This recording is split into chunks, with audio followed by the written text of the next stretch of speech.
بسم اللہ الرحمن الرحیم۔ کیا تبلیغی جماعت کا مسجد میں سونا جائز ہے؟ آج کل عموماً ہندوستان یا بیرون ممالک تبلیغی جماعت کام کرتی ہے اور ان کا قیام اور طعام دونوں ہی مسجد کے اندر رہتا ہے، تو کیا تبلیغی جماعت کا مسجد میں سونا جائز ہے؟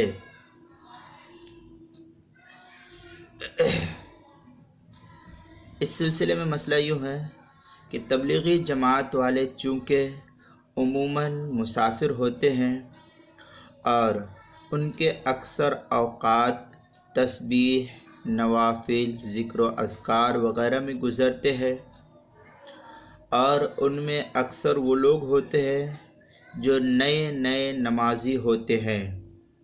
ان کو نماز کا عادی بنانے اور فجر کی نماز پڑھانے کے لیے یہی شکل بہتر ہے کہ ان کو مسجد میں قیام کرایا جائے، لہذا وہ مسجد ہی میں قیام کرتے ہیں۔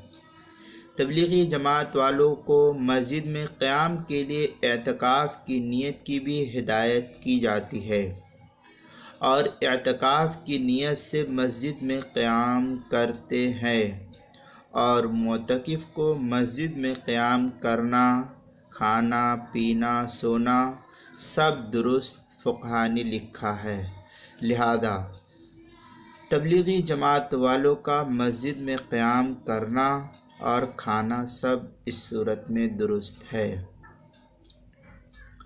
اس کو تبیین الحقائق کے حاشیے پر علامہ چلپی رحمۃ اللہ علیہ کا جو حاشیہ ہے، اس کے کتاب الصوم باب الاعتکاف میں نقل کیا ہے، پہلی جلد 352 صفحے پر۔ زکریا بک ڈپو سے جو چھپی ہوئی ہے دیوبند سے، اس کی دوسری جلد 320 صفحے پر۔ اسی طریقے سے فتاوی ہندیہ کے اندر جو زکریا بک ڈپو سے چھپی ہوئی ہے قدیم نسخہ، اس کی 5ویں جلد 321 صفحہ۔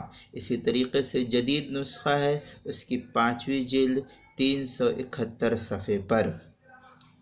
اگلی بات یہ کہ اگر مسجد میں رہتے ہوئے غسل کی حاجت ہو جائے، کیونکہ یہ بھی اسی سے متعلق ہے، غسل کی حاجت ہو جائے تو متنبہ ہونے پر فوراً تیمم کر کے اپنے کپڑے کو اچھی طرح سمیٹ کر باہر آ جائے کہ مسجد اس سے ناپاک نہ ہونے پائے، اس کا خاص خیال رکھا جائے۔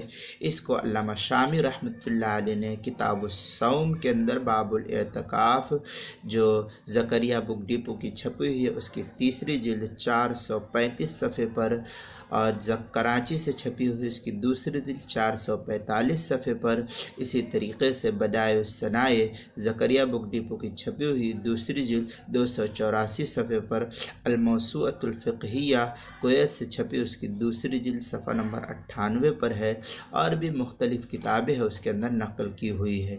اردو کتاب اگر آپ کو دیکھنا ہے تو پھر فتاوی قاسمیہ کتاب العلم 4تھی جلد صفحہ نمبر 360 اور صفحہ نمبر 361 پر نقل کیا ہے، سوال نمبر 1233 پر نقل ہوا ہے۔ لہذا اس صورت میں یہ معلوم ہوا کہ تبلیغی جماعت مسافر ہوتی ہے، ان کا قیام مسجد کے اندر جائز ہے۔